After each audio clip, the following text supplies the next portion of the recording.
Welcome to Unfixed. This podcast explores the intersection of artificial intelligence and the institution of higher education. I am Zach Justice, Professor of Communication Studies and Director of Faculty Development. I am Nick Janos, Professor of Sociology. We are employees of Chico State and we will discuss some of our work, but this podcast is not affiliated with Chico State and the views expressed here are not representative of the university. Unfixed is just part of our portfolio.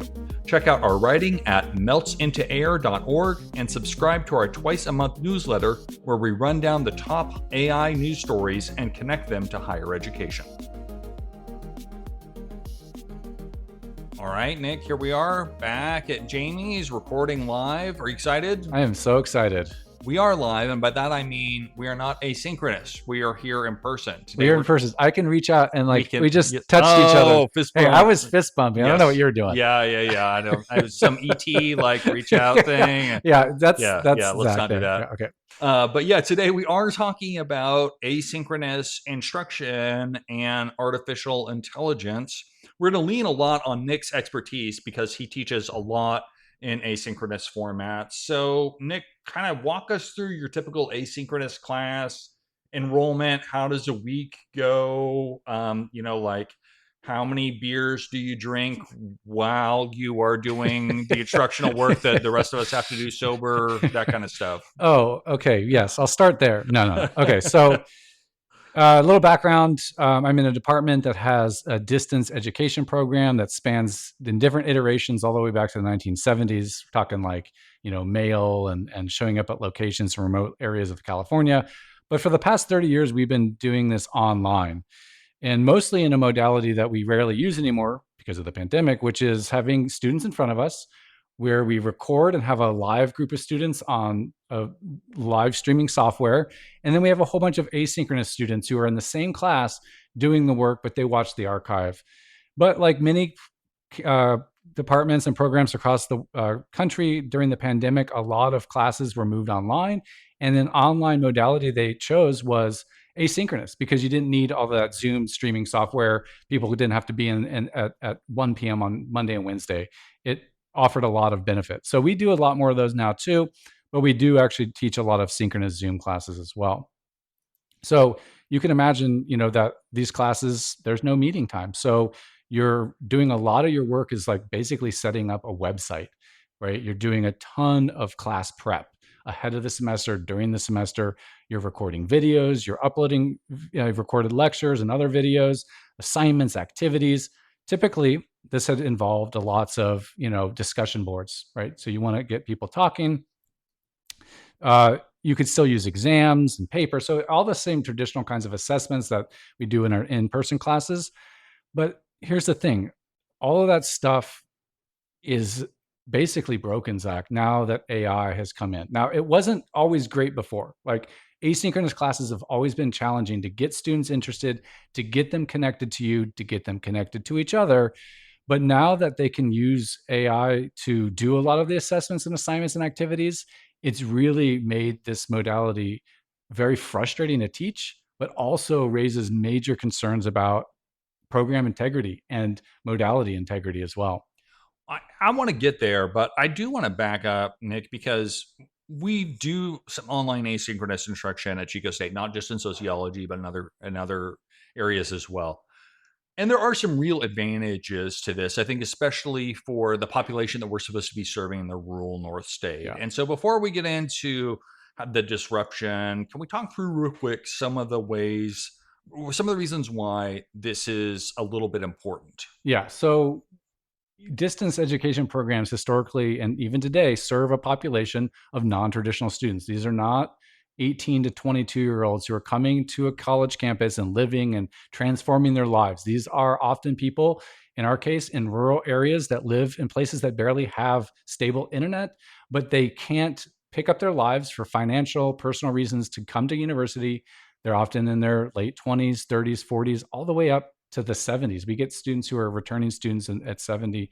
They're often sometimes people with sick family members or kids. They can't They have full-time jobs, they're out of prison, like all these things you can imagine, right? It serves a really amazing population. And that's just the distance program. But the asynchronous modality is also really good for campus and non-campus students because more of our students are working and they have other things they want to do. So if you can time shift your schooling to 10 o'clock at night or on the weekends, it's really a win. And that's, I think, what's been really attractive to programs putting their classes online is it really helps with that flexible learning path for students. And that's been one of the selling points. It's also, I'll just be honest, like I could just be in my pajamas, Zach. I think there is that angle too, Don't right? get the listeners excited. No, but the thing is it also time shifts our work. And Yes. so faculty sometimes want to take that because they can also prioritize what their day looks like in terms of the other things in their jobs or life to teach these classes as well. Yeah, and if you want to make this sort of personal and real, think back to the time, if you're an administrator or a faculty member, think back to the time when you were a student. When I was taking undergraduate classes in the late 90s and early 2000s, right? Like I was always making decisions. Do I want to prioritize this class? It's offered at the same time as this other class. Can I manage that? This is 5 classes back to back. When am I going to eat lunch? Yeah. Like all those kind of things. So even like you said, for the student that is here and taking classes, there are real advantages to maybe not all of your classes Yeah. being online and asynchronous, but that flexibility built in so that you can pick up that extra shift at work so that you can take that class that you really want to take. Yeah. And I will just say that to do it well, you have to put a lot of work into designing the flow, the look, the modules, the Canvas work. Like when I get the load of like you're teaching 2 or 3 asynchronous classes, I don't just say, "Oh, cool, I don't have to do any work."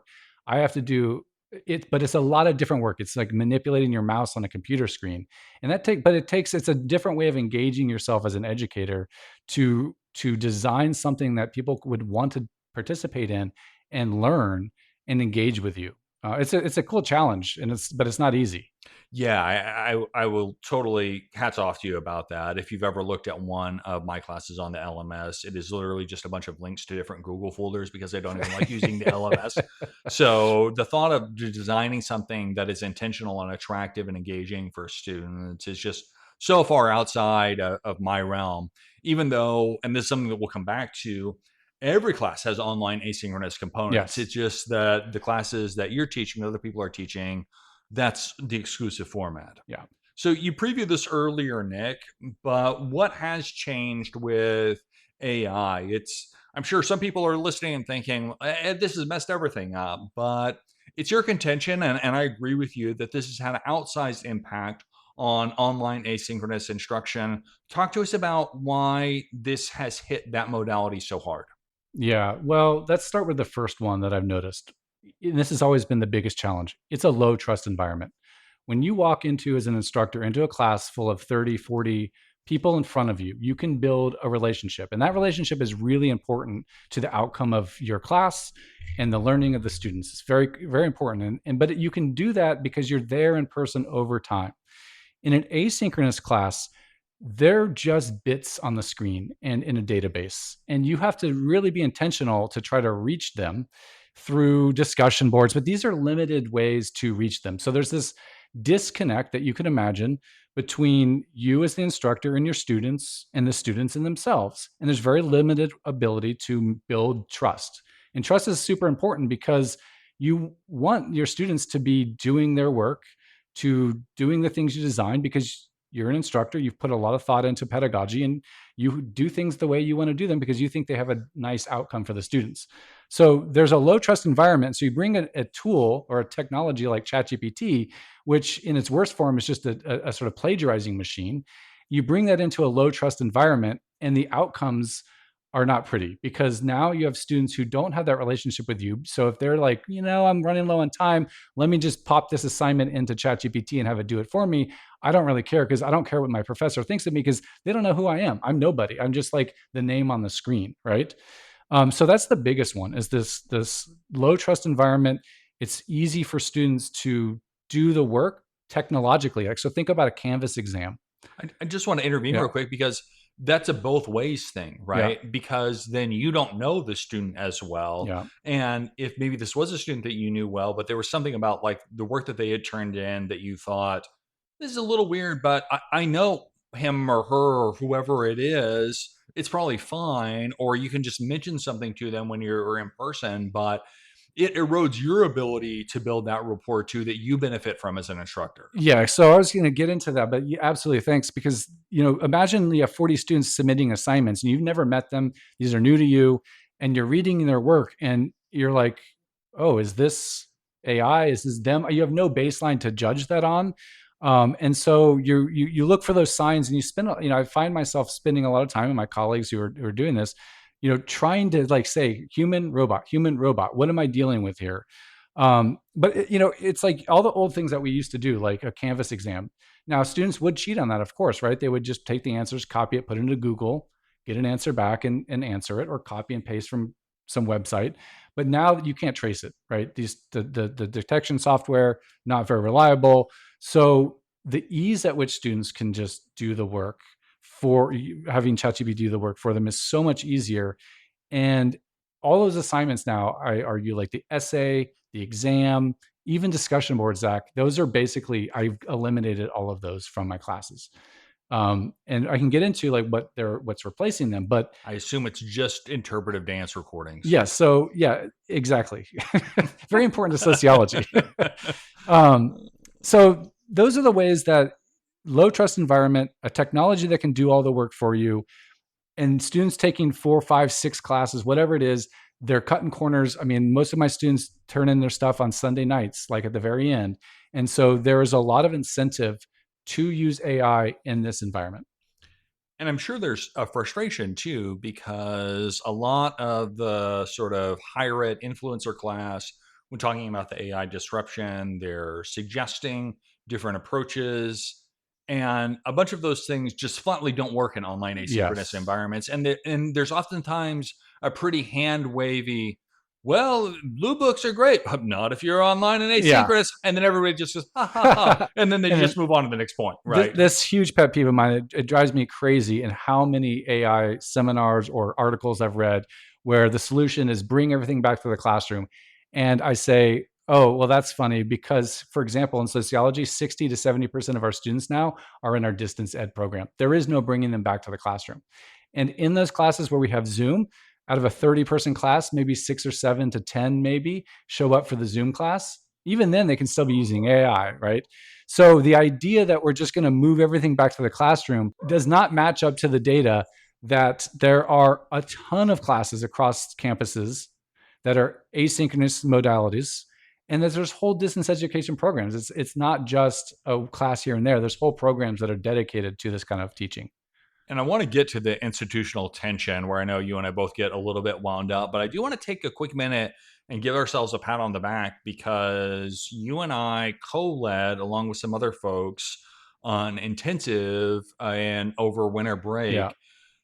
It's an AI retrofit, which some listeners may have heard of, but we made the choice to focus on online asynchronous instruction. Mm-hmm. And that was something you and I had talked about for a while. And our determination was this is the toughest problem to solve rather than just be dismissive. Mm-hmm. Let's just go head on and tackle the thing that is the hardest.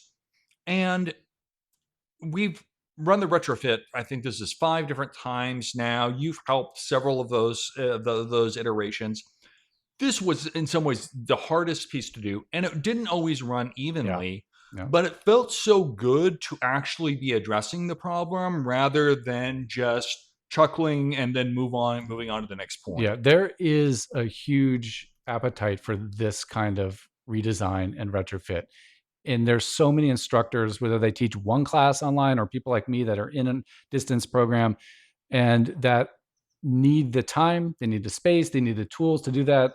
I've also had the pleasure with my chair, Liana Gordon, running intensive FLCs, faculty learning communities, where we're working with sociology and other behavioral social science faculty in redesigning their online classes. But we're just scratching the surface with these, right? Even at our own institution, there are so many classes and faculty that need this time to redesign their curriculum, because I think that's what needs to happen. I agree with you about scratching the surface. But one of the things that we discovered when we were surveying existing materials for the retrofit going in is there is just a dearth of serious work in this Yeah. area. Alchemy did a 1 hour webinar, and to their credit, that it was really good. They Hmm. explored some of these pieces. Some folks that we interviewed, and this will be in a different episode. They took on a piece of this with writing, but there just is not very much out there. And I've learned that firsthand. I was giving a talk for a different university, and I mentioned that we had done this 1 week on online asynchronous instruction, and they perked up immediately because they were like, "Oh, we have to do something about that, and we don't know what to do because we literally can't find any curriculum about what to do to help Yeah, instructors." and to be, just transparency, as you may know from the blog and elsewhere on the podcast. I mean, I've spent the last 3 years redesigning my classes and experimenting, both with integrating AI, but also in other activities and assessments, to try to get the students and I in a place where we feel like we've got the material, the activities, the readings that want to use AI when it's appropriate, and to minimize it in other areas. And also ways to help really focus on building that trust, to create relationships with your students, right? So we're gonna pivot now to the part where Nick and I are both gonna get triggered, which is there is this fundamental institutional tension. I'm gonna try and foreground part of this, and then Nick's gonna put some texture to it. But Chico State as an institution, our enrollment is technically growing. But something that I say, and people get annoyed about this pretty frequently, is that our university is not increasing in enrollment. Our online programs are increasing in enrollment, and that is buffering the entire university. If you just look at the in person classes, we are and have been shrinking. That doesn't mean that we're not doing good work. It doesn't mean that those kinds of things aren't viable. But online programs, especially online asynchronous programs, are really attractive to students for all the Yeah. reasons that we outlined in the first segment. And so, seemingly, the more that we offer, whether it is liberal studies degree completion, a master in business, sociology, any number of different things, things that started off high enrollment and we want them even higher, or things that we thought we were going to have to cancel a whole program and then we do this as a last ditch effort, it has seemingly worked every time. And we're not unique there. If you look across the higher ed landscape, all the universities that have experienced radical growth in the last 20 years have one thing in common, and that is that they are almost exclusively online universities. Yeah. And so there is a strong incentive and push from administrators, people in enrollment management, offer more online, offer more online, Yeah. offer more online. Yeah, and this is the paradox. So we're basically pumping oil in a crisis here. It was like we can keep sucking in all of these online students, and it's really good for enrollment. It's how sociology has been able to hire during lean years. We get resources, we have a justification, we're growing, and those kind of things. But we're now in a place where we're serving degrees that have questionable integrity, and I think that we, at the same time that we can just keep taking all these students in as much as we can, I think we also need to, at the program level, at the institutional level, also have a conversation about, well, what kind of degree are we offering with this? What's the integrity of our degree, in which there are ways in which students can just cheat their way through using AI and complete the degree with much less learning, much less time, much less effort than our on-campus students, who are asking now to come into rooms to sweat it out by talking and writing in blue books and handwriting and getting those cramps. And across the university, you could enroll in an online asynchronous class, kick back in your pajamas, and turn some AI on it, and have it go. And we're seeing a sort of next level of that right now. At this point, this will have been about a month old by the time this episode airs. But you and I both became aware of this new piece of technology. It's an open claw wrapper called Einstein.ai that's in the companion ecosystem. and it bills itself as a fully agentic course completer. So basically, you give this thing your login credentials for Canvas, it logs in on your behalf and does all the things in a course: discussion board posts, quizzes, essays, engagement, replying to emails, all of the things. I have not used this, and I've actually not read anything from anybody that has plugged this in because there are so many security red flags. But even if this thing doesn't work, the next thing is going to work. It's a proof of concept. It is. It's a concept that we had when we talked about on our agents episode. I mean, we had irresponsible speculation about someone developing it and students basically just having, these AI agents complete the course for them. What if we find out the absolute horror story of a person that made this thing listen to that episode and they were like that's great idea. That's a next $1 million idea. Yeah.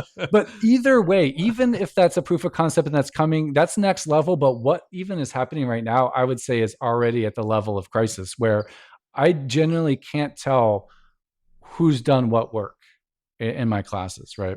So there is this paradox. And for administrators, it's very attractive to make online education easier to access. There's even efforts now to think about shrinking it down from 16-week semesters to 8-week semesters, to double them up per 16-week semesters, where you're getting students in quicker, faster, compressed.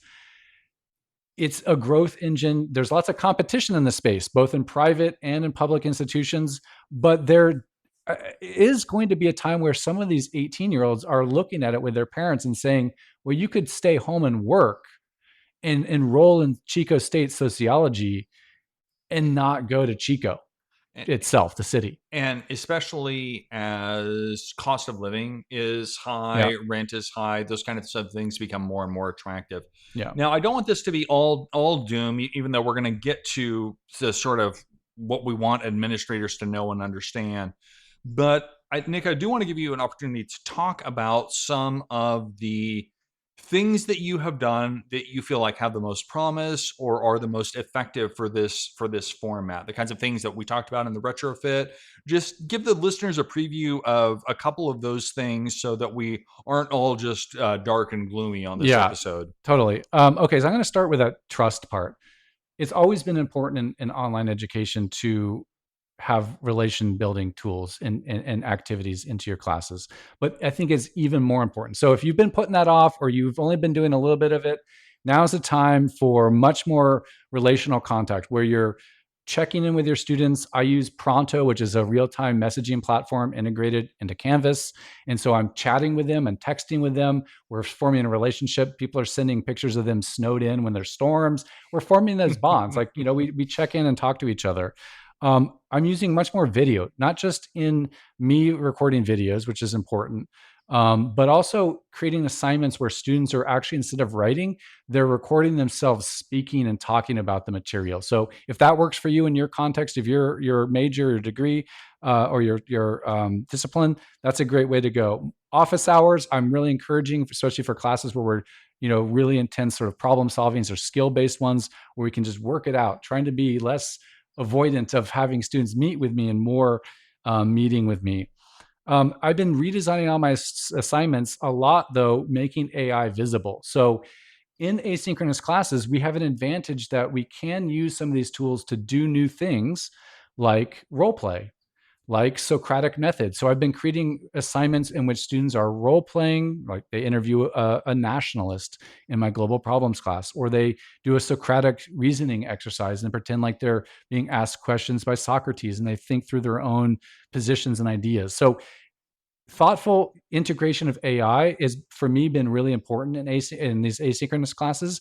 It also allows students to feel like the material is alive and dynamic, because it's not like my students come to me and like, hey, these AI assignments is so fun because we watched the video, we did the reading, and I didn't want to do another reading. And here I am having a back and forth with a Irish nationalist approximation and a role play that brought the reading and the material to life. Like, it's something new. And so I'm experimenting with that. I think it's going really well. It also gets away from the formal assessment of like, write me an essay or write this thing. And so I encourage that experimentation in those areas where you can build the relationships, you can integrate AI into ways that are going to make your class engaging and novel ways of learning, like add to the learning, not just the videos, not just the reading, find ways to increase that in new ways. Those are all really positive interventions, and I feel like listeners can take one of those pieces. They can get a hold of us if they want to hear more. We like sharing, we like learning from other people. A lot of the things that we developed over the last couple of years are things that we read or heard something along the way, the kind of stuff that we Yeah. link in the show notes, and then we're sort of building off some of those sort of things. But one of the things that we try and feature on this podcast and our work is that this stuff isn't theoretical, right? Mm-hmm. Nick's doing this stuff in his classes. This Yeah. isn't we're gonna rethink what it means to be a college professor. These are the concrete things that you're doing and experimenting with along the way. Yeah. So as we're closing out here, Nick, before we started recording, we were talking about this, that it, I really wish we could just have the completely dedicated attention of administrators that were making some of these decisions for just a couple minutes to be able to share with them, we understand the push into this space. We understand why it's important for accessibility, serving the region, all those things. We're both from Northern California. We understand people live a wide variety of different kind of lives. This kind of instruction is important. But if you're going to push into this, you have to figure out different ways to support the faculty, right? I think Nick is being pretty humble about this and some of the innovations that he and Liana and some of his colleagues have come up with. But you all are on like the bleeding edge of the bleeding edge of people doing work in this space, trying to figure this out. And you still aren't sure that what you're doing is working a lot of the time. And so if we aren't putting every technological resource, every support, giving people course release to figure this kind of stuff out, we're doing a disservice, not just to the faculty members, but to the students that we're supposed to be supporting. Absolutely. Well said. And I think in my message to faculty, instructors, and department chairs, curriculum committee chairs, if you haven't begun this or you've started to do this, now is the time to start doing it faster and to really get in there and ask yourself, A, is this class best served as asynchronous, or should a different modality work? If it's going to be asynchronous, the old way doesn't work. And to preserve the integrity of our programs and of the modality itself and of online education, we need to start making these changes, and we need to make them pretty quickly. And so there's lots of resources and there's a lot of ways we can experiment, but it's better, I think, to try and experiment, even if it doesn't work, because that's where we're at. We're at that moment where we have to try something new. Yeah. I love that. It might not work. Yeah. Right. And that's okay. Yes. And we try something else. Yes. I tell people all the time, this is my best bad idea. We don't have any great solutions. We got a bunch of partial solutions, but let's try them out and see what cooks. Yeah. Thank you for listening. If you're enjoying this podcast, please consider subscribing on your favorite podcast platform so you never miss an episode. You can find our writing on meltsintoair.org and on LinkedIn, Zach Justice and Nick Janos. Find these links and more in the show notes. If you have feedback or want to share an idea, email us at unfixed@meltsintoair.org. Thank you to Jamie Gunderson for producing and editing the show.